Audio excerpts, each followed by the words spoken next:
Upon arriving in Lycia, Brutus demanded money and troops from the people. However, Naucrates the demagogue persuaded the inhabitants to revolt, reaching certain heights that defied the line of Brutus's army. Brutus then sent cavalry to ambush the enemy while they was eating breakfast, killing 600 of them. He continued by capturing their fortresses and villages, but on the other hand, strategically released prisoners without ransom with hopes of winning the hearts of the people. The Lycians could not care less for his mercy, therefore kindling their hatred and forcing even their warriors to take refuge in Xanthos, to which he then besieged. The inhabitants tried to flee by swimming under the river which flowed past Xanthos, but were caught by nets which had been spread across the channel. Other Xanthians set fire to some of the siege engines in secret, but were seen by the Romans and were driven back behind their walls. A strong wind then blew the flames from the engines towards the battlements, to which some of the houses caught fire. Afraid that the entire city would be destroyed, Brutus ordered his men to put out the flames. However, the people were struck with terror and despaired of their lives. Man, woman, child, slave, young and old, hurled missiles at the Romans as they was trying to put out the fire, further throwing every kind of inflammable object to further spread the fire throughout the city. As the fire consumed on every side, plunging the city into a blaze hotter than hell, Brutus rushed to the people, begging them to save themselves. The Xanthians did not listen, but in fact crossed so far as to destroy themselves by leaping into the flames, dropping from the walls, cutting their throats, and falling upon their swords. After the catastrophe, a woman was seen hanging from a rope with a dead infant fastened to her neck. The Xanthians repeated the same act of their ancestors who had likewise threw themselves into chaos in the midst of Persian conquest, as if their bloodline were under a predestined curse. Imperialism is the act of crossing borders and dangerous oceans to expand territory by means of conquest, annexation, and vassalization. Imperialism gives birth to a sole authority that has the capacity to reorganize a weak government into a stable power built on peace, order, and prosperity. The authority imposes a profound vision upon the world by redrawing maps, demonstrating superiority as well as assimilating domestic culture and religion upon foreign soil. Warrior-like souls have embarked on transcontinental journeys for the sake of heroism, vengeance, and to even show the world that they are of the substance of godhood. Imperialism can be a salvation, but can also be a curse. Strength, ruthlessness, reason, and virtue sustains imperialism, but comfort, greed, and luxury can make empires ooze like a rotten stench. Alexander the Great was described as having powerful self-control, showing little pleasures for the body, but having a passionate desire for glory, which put in him pride and grandeur of destiny which went far beyond his age. King Philip, his father, was very particular about Alexander's education and therefore sent for Aristotle to be his tutor, the most famous and learned philosopher of the time. King Philip had destroyed Stagira, Aristotle's hometown, leveling it and selling its inhabitants into slavery. Aristotle agreed to tutor Alexander on one condition, that he rebuild Stagira. Philip repopulated the city, freed the slaves, and built a school where Aristotle could teach King Philip's heir. Aristotle taught Alexander that Greeks are superior to the world. Aristotle's philosophy was heavily set in ethnic hierarchy, and he passed these values down to Alexander.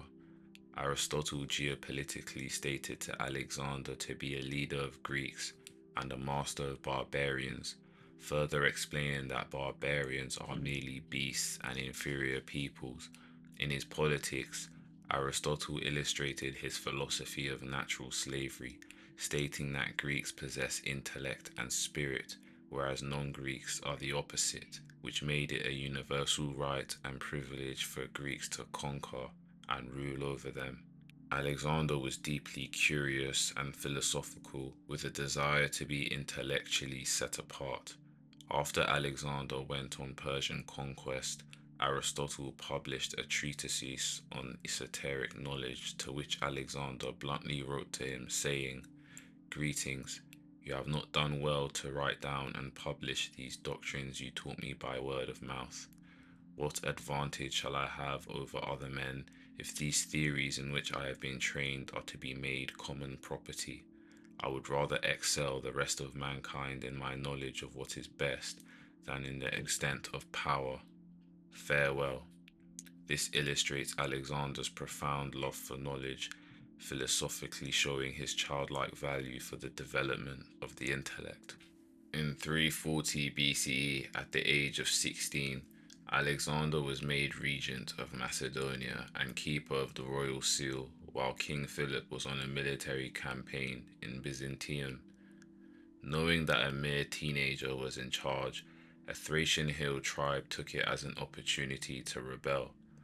Rather than panicking and calling for his father like a child, Alexander marched headfirst into the territory of the Mede, took their fortress, and brutally crushed the rebellion, further re-illustrating the map and renaming it Alexandropolis to enforce his imperial authority.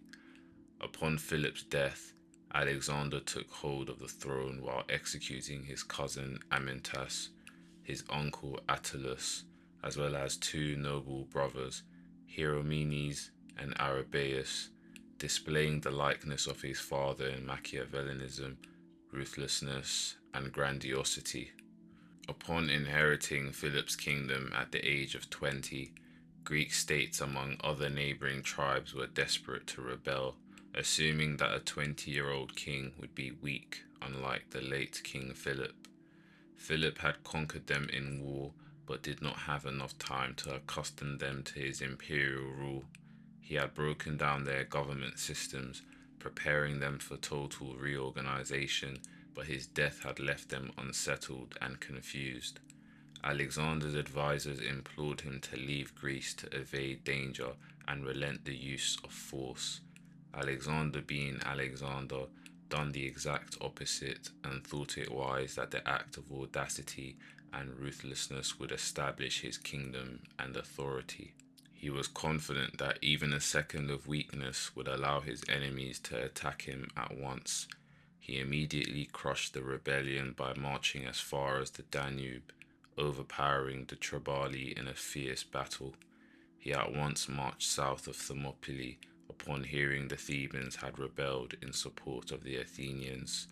Quote, "Demosthenes calls me a boy while I was in Illyria and among the Triballi, a youth when I was marching through Thessaly. I will show him I am a man by the time I reach the walls of Athens."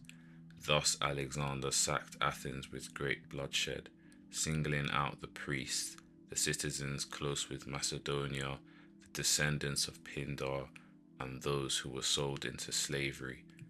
After subduing Greece, Alexander crossed the Hellespont into Asia, completely disregarding advice to marry before engaging in his grand quest, further solidifying his little taste for frivolous activity or pleasure that does not help his goals.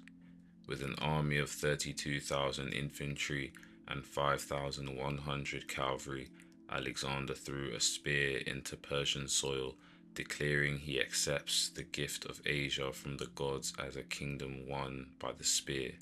Alexander intrinsically rejected the orthodox Persian way of commanding from a distance, choosing rather to lead every cavalry charge at the very front. In the Battle of the Granicus River, he led the charge across the river, up a steep hill towards the Persian line, nearly dying when a Persian smashed an axe into his helmet. At the Battle of Issus and the Battle of Gaugamela, Alexander drove his cavalry charge towards the royal chariot of the Persian Emperor Darius III, personally attempting to kill or capture him. This reckless warlike style of fighting covered his body with scars. He had a shattered shoulder from a rock, a deep slash to his thigh, an arrow through his shin, multiple heavy concussions from rocks, and a punctured lung from an Indian arrow. This psychological act of warfare had a profound effect on his entire army, worshipping him as if he was the god of war, and also due to how he would never put them in a dangerous ordeal that he wouldn't personally see to himself. Upon capturing Darius's deserted chariot, which included Darius's mother, wife, and daughters, Alexander noticed how beautiful the Persian noble women were, famously saying, "Persian women are a torment to the eyes."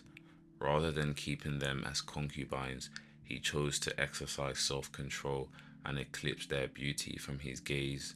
He ordered that they keep their royal titles and that they must not be sexually defiled. Alexander's imperial rule changed the ancient world's economy, geography, and infrastructure, essentially laying the groundwork for the globe. Alexander seized gold and silver treasuries from the Persian Empire, which were being selfishly hoarded, and melted them into universal Greek coinage, which lowered transaction barriers and stimulated a boom in Mediterranean commerce. He founded 20 cities, including Alexandria in Egypt, which became a primary global hub for science, trade, and education for centuries. By mapping uncharted regions and rivers through Asia, his army made a permanent connection between European and Asian trade routes, which paved the way for the Silk Road. His conquest indirectly built the linguistic foundation of the Christian Bible. Before his birth, Greeks spoke different dialects, but Alexander's multi ethnic army blended the language into a universal version of Greek called Koine Greek, which means Common Greek. This language and culture was enforced in the Middle East, which was called Hellenization. Since Greek was the lingua franca, this allowed the gospel of Jesus to spread like wildfire. Alexander's imperial reign also brought immense suffering and devastation. Modern historians describe many of his acts as war crimes and even ethnic cleansing. His acts include cultural destruction, mass enslavement, and mass slaughters, but to use this to totally negate his conquest is a delusion for the weak. To quote Machiavelli, the act accuses, but the result excuses. All things worthwhile are forged in suffering. If it wasn't for British conquest, African and Asian diasporas would not be able to flee poverty for their offspring to lead peaceful and purposeful lives with access to education and opportunity to build wealth. If it wasn't for Caesar's Machiavellian like ascension to power and imperial conquests, there would be no Augustus and no reorganization of what ended up being a broken republic. Alexander the Great's devastating legacy laid the foundation for an era of wealth and economic growth, acting as an economic reset button for the known world. Before Alexander, Greece's city-states were in constant civil war from century to century, and the Persian Empire was unstable due to family assassinations. Alexander subdued all and unified them into one, establishing stability and peace. However, his death would spark a multi-decade war between his generals, known as the War of the Diadochi, resulting in the annihilation of his family and the death of hundreds of thousands. Alexander was a strong leader, intellectual, warlike, and virtuous, which proves that if a sole authority has the right ability, the right knowledge, the right virtue, and the right vision, they have the capacity to establish imperial rule and enforce their will upon the world to lead the people in the right direction. However, if a system is not implemented, if greed, luxury, and comfort grow unchecked without the strength of virtue and knowledge, it would lead to suffering that is vain, which completely goes against the philosophy of the end justifies the means.